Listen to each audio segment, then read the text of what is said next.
सिर्फ और सिर्फ कहानियों में हमें नहीं उलझना है, हमें इस कथा की वास्तविकता देखनी है। भगवान श्री कृष्ण के कथन के अनुसार भागवत में परमात्मा ने उद्धव से एक बात कही थी, उद्धव जिस वक्त सजनों प्रलय का मतलब समस्त यदुवंशी आपस में लड़ रहे थे, और जब कृष्ण का समय हो गया था गोलोक गमन का, तो उद्धव ने एक प्रश्न किया था, प्रभु अब आप हमें कैसे मिले, भक्तों को कैसे मिलेंगे। यही प्रश्न अर्जुन ने किया था, प्रभु अब भक्तों को कैसे मिलेंगे। तो भगवान श्री कृष्ण ने कहा था, अर्जुन श्रीमद् भागवतो आख्यम अयम प्रत्यक्ष कृष्ण एव ही। मैं श्रीमद् भागवत और श्रीमद् भगवत गीता इन दोनों में निश्चित रूप से मिलूंगा, अगर ढूंढने वाला होना चाहिए। मैं कहीं नहीं जा रहा, अयम प्रत्यक्ष कृष्ण एव ही, मैं प्रत्यक्ष रूप से रहूंगा, अप्रत्यक्ष रूप से भी और प्रत्यक्ष रूप से भी देखने वाले की नजरें होनी चाहिए।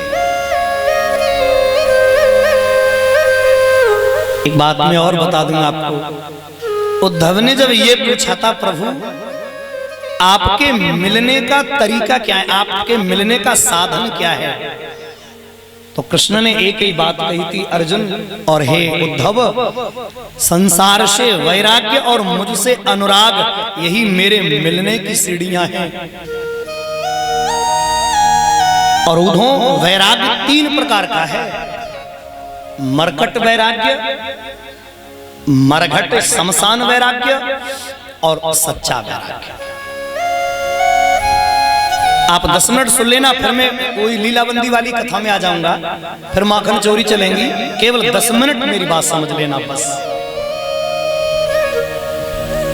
बहुत बहुत सुंदर ढंग से समझाया था कृष्ण ने। अर्जुन ने, उद्धव ने पूछा, प्रभु इन वैरागों की विशेषता क्या है, मुझे थोड़ा समझाइए गोविंद। तो परमात्मा ने क्या कहा, सबसे पहला मरकट वैराग्य।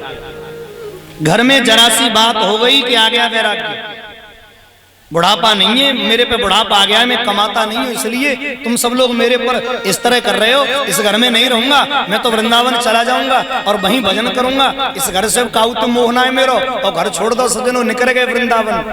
और वृंदावन में पहुंचे सो याद आई कि नाती को सवेरे बिस्किट कौन खिलाएगा। ध्यान देना, नाती सवेरे बाबा बाबा कह के आएगा तो बिस्किट कौन देगा। सजनों वो मरकट माने बंदर जैसा वैराग्य खत्म हुआ, और घर में आए और पतो का बोले, बहू तू ये मन सोची मैं तेरी वजह से आया हूं, अगर नाती ना हो तो जाकी सेवा, सवेरे सवेरे चिंता न होती, मुझे तो मैं नहीं आता कतई, मैं तो चलो गो वृंदावन। सजनों ये तनिक तनिक देर में आदमी के अंदर जागृत होने वाला वैराग्य और तनिक देर में मिट जाने वाला मोह से वैराग्य, इसका नाम है मरकट वैराग्य। और दूसरा है मरघट कहो या शमशान कहो। ये आप सब जानते हैं शमशान का वैराग्य कैसा होता है। तो परिस्थितिवश स्थितिवश बहन भाइयों ऐसी स्थिति बन जाती है कि लोगों की बातों से उनकी मनस्थिति बदलने लगती है। जब आदमी पड़ा होता है जमीन पर तो जितने भी आते हैं सब यही कहते हैं, और बुरा मत मानना, पौआ मार के आयो है और पतो का कह रहे हो दुनिया में भैया वो तो भजन के अलावा कुछ ना है। हाँ, दुनिया में सिर्फ परमात्मा का चिंतन है, जबकि पौआ पी के आया है। लेकिन वो स्थिति ऐसी होती है, वो माहौल ऐसा होता है कि वहां व्यक्ति ढल जाता है आकर, और तनिक देर के लिए उस माहौल में ढला और मुर्दे को जलाते ही उसके जीवन में सांसारिकता प्रारंभ हो जाती है, सांसारिकता प्रवेश कर जाती है, और फिर वही अपनी पुनः जिंदगी में फिर चलने लगता है, जिसे कहते हैं शमशान। हे अर्जुन, हे उद्धव, इनमें से किसी वैराग्य से मैं नहीं मिलूंगा।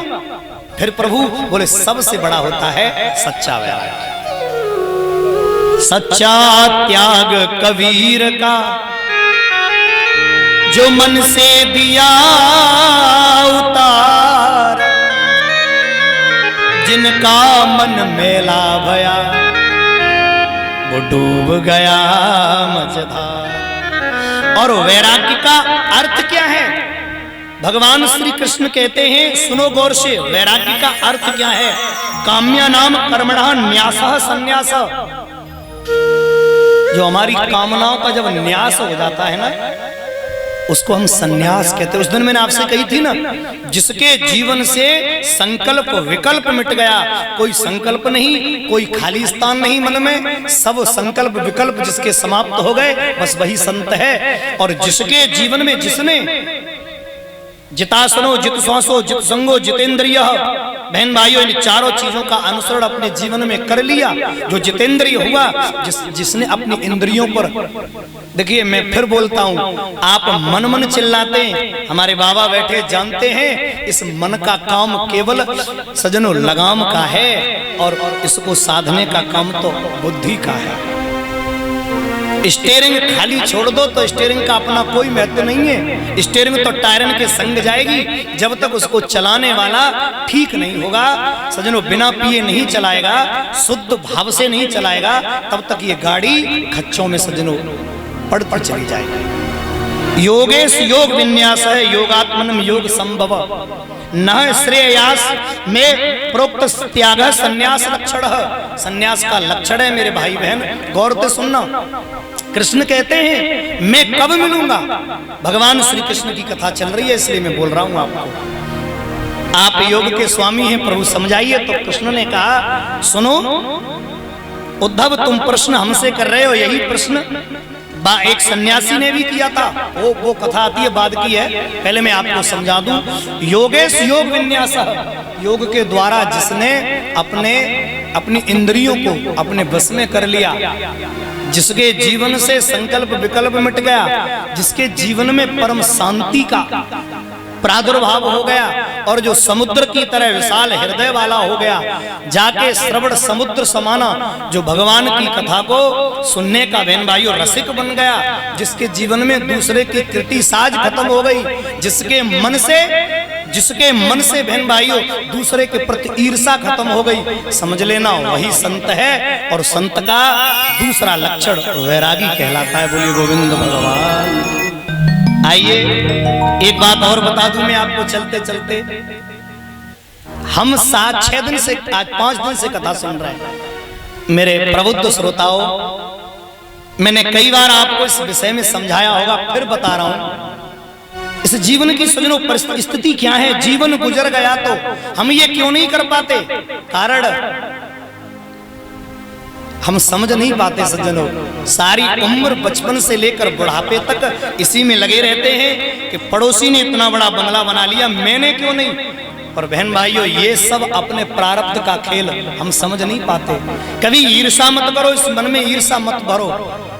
अगर हमारे पास 1 मंजिल मकान है तो हमारा प्रारब्ध, हमें सजनों जितना प्रारब्ध का जितना फल हमें मिल रहा है वर्तमान कर्म से, उतना ही मिलेगा। बगल वाला अगर अरबपति है तो शायद उसका कोई प्रारब्ध होगा। कहते हैं ना, कर्मणा जायते जंतु कर्मणैव विलीयते, सुखम दुखम भयम क्षेमम कर्मणैव वा विपद्यते। भगवान श्री कृष्ण कहते हैं बिना कर्म के कुछ नहीं। तो मैं प्रार्थना करूंगा, इन कथाओं का निचोड़ और भाव सिर्फ एक ही है, कर्म करिएगा और परमात्मा का नाम जपते रहिए। क्योंकि गोस्वामी जी ने एक चौपाई लिखी है, अरे कर से कर्म करो विधिना,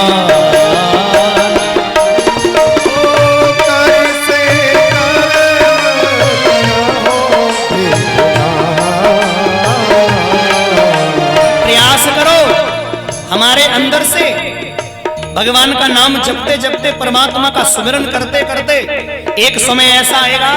मैंने उस दिन रहट वाली बात आपको बताई थी, खटपट ना मिट रही, इसी में भजन करना है। और सांसारिक कर्म इस सांसारिक शरीर से, इस पंच भौतिक शरीर से जो यही मिला है, खेती भी करो, दुकान भी चलाओ, बच्चों की परवरिश भी करो, पैसा भी कमाओ, लेकिन बहन भाइयों मन, ये जो मन है इसको तोड़कर केवल एक काम करना है, मन राखो जहां कृपा निधान,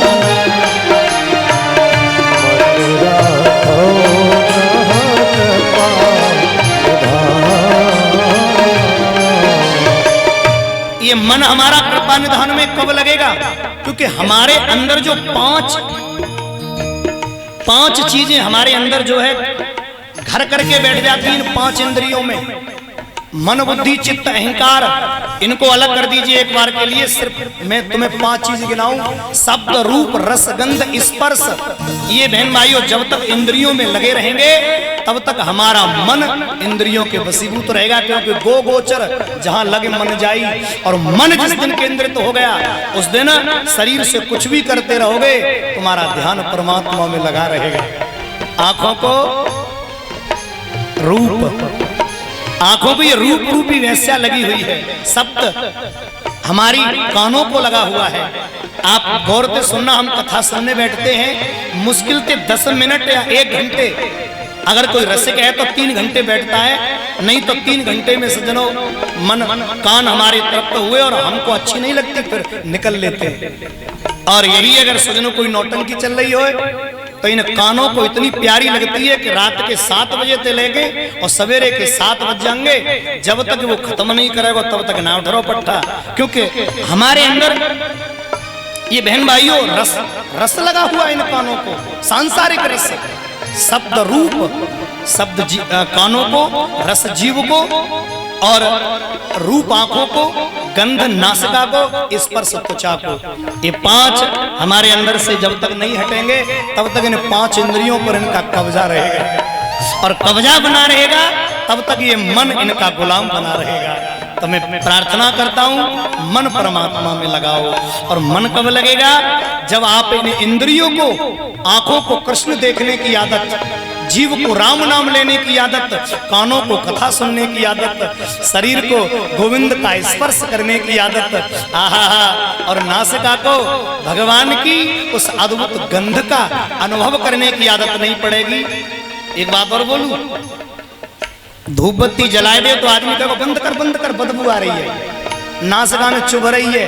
और सही बताइए शराब को पऊगा प्यारो गट के जागो चुपचाप, गुना देख रहोगे जब गंध आ रही है, क्योंकि वैस्या लगी है ना हमारी इंद्रियों को। तो गाइए, कर से कर्म करहु विधिना, कर से कर्म करहु विधिना, मन राखहु जहाँ कृपा निधान,